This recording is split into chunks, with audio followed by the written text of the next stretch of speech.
This clock tower in Shipley was built in the 1960s from concrete and brick. This clock tower in Chandwell was built last week from card and paper. Welcome to Chandwell. My name's Michael, and I've finished building this brutal modernist concrete clock tower for Chandwell's Market precinct. Let's take a look at how I approached this unique building in brutal, building a modernist clock tower. I found the real things dimensions from a planning application on the Bradford City Council's planning portal.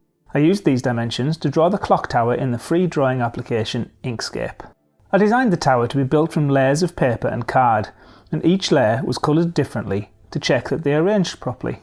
When drawing a building that will be made by butting one edge of card up against the other, it's important to draw one side a little narrower to account for the thickness of the card which it's glued against. I find that a little construction plan helps think this through. I print the line drawings onto A4 sticky label. I will use 1mm card for the horizontal supports, and this 0.5mm card will be used for the main layers. I'm building from the outside in because it is vital that the outer edges all align perfectly. Any variance caused by the card thickness or sloppy construction can be better hidden on the inside layers. There were 56 little hexagons to cut out. This took a while, but I was eventually left with 56 little hexagonal holes and 4 sides of the tower. I printed a little bit of creamy textured concrete to go behind the hexagonal holes. I stuck it in place with PVA and trimmed off the overlap. I kept the printed edge facing inwards because it included guidelines to help me get the horizontal supports dead straight. I just had to add glue to the guideline and plonk it on. I alternated the supports between the front and back faces. This allowed me to work in 2 halves which would interlock at the end, like this. With the supports glued to the front and back, I could glue the sides into place on top of the supports, remembering to follow the construction plan I worked out in Inkscape. By taking care to align the sides properly, I ended up with a nice crisp edge down the corners of the tower, and it looked like it was going to go together nicely too. The next layer was the support layer. I wanted the walls to be thicker than 0.5mm, so the next layer was simply designed to stick to the back of the first. The parts were all slightly narrower to account for the thickness of the outer layer's card. So, once cut out, they fit perfectly on the inside of the tower. I started at the bottom and eventually finished off at the top. The tower in Shipley has an interesting texture on some of the brick panels, achieved by some bricks being placed proud of the main walls. Instead of drawing an appropriate pattern on the brick texture brick by brick, I just took a photo of the real thing, adjusted the contrast so I had some black blobs, and then dropped it on top of the texture with an overlay blend mode. I don't think this approach would work in a larger scale, but the resulting end gauge is quite convincing, I think. I cut out another 56 hexagons, and then used watercolour paint to remove the white edges of the paper. I'm using a full-size piece of paper here instead of just adding the brick parts, so that the layers that go on top don't bend and warp over an uneven base.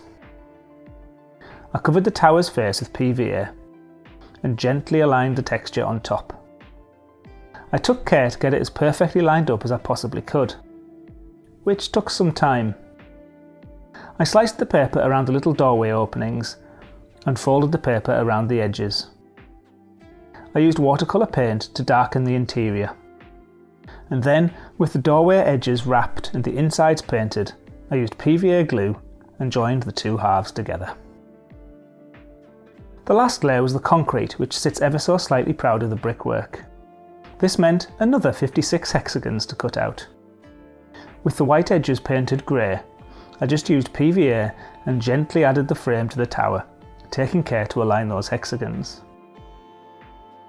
The clock part has a pretty brutal bare concrete base, which was just printed and added with PVA.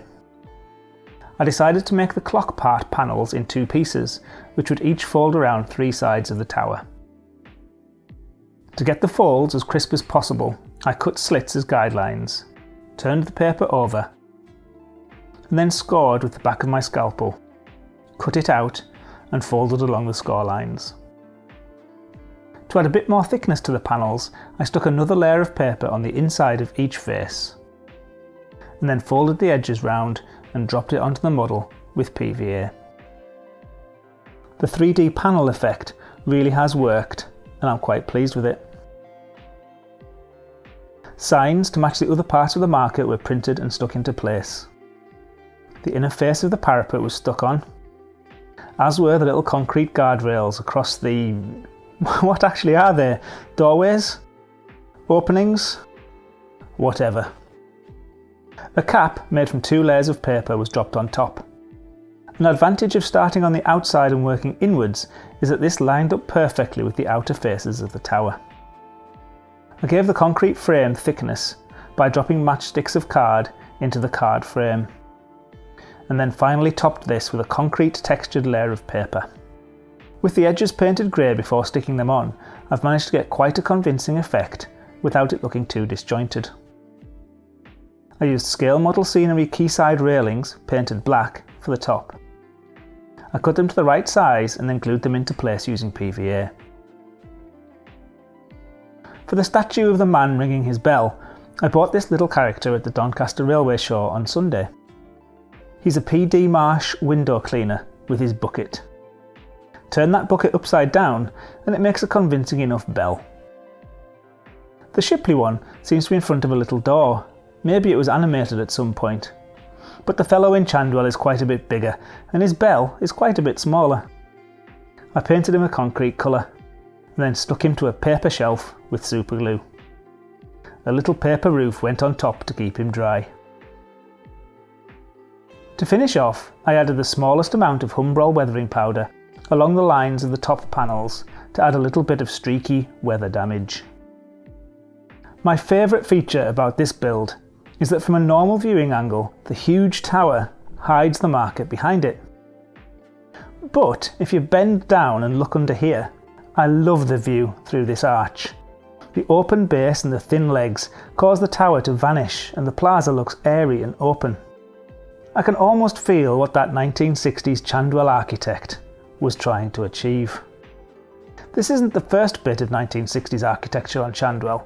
Here's a look at some of the other concrete monstrosities in the town. I'm moving on to the culvert and stream that runs under this arch towards a confluence with the Chander just off scene now. Join me next time when we will see how that works out. In the meantime, I'd love to hear what you think of this tower, so please let me know in the comments. So until that stream then, thank you for watching, take care, and I'll see you next time.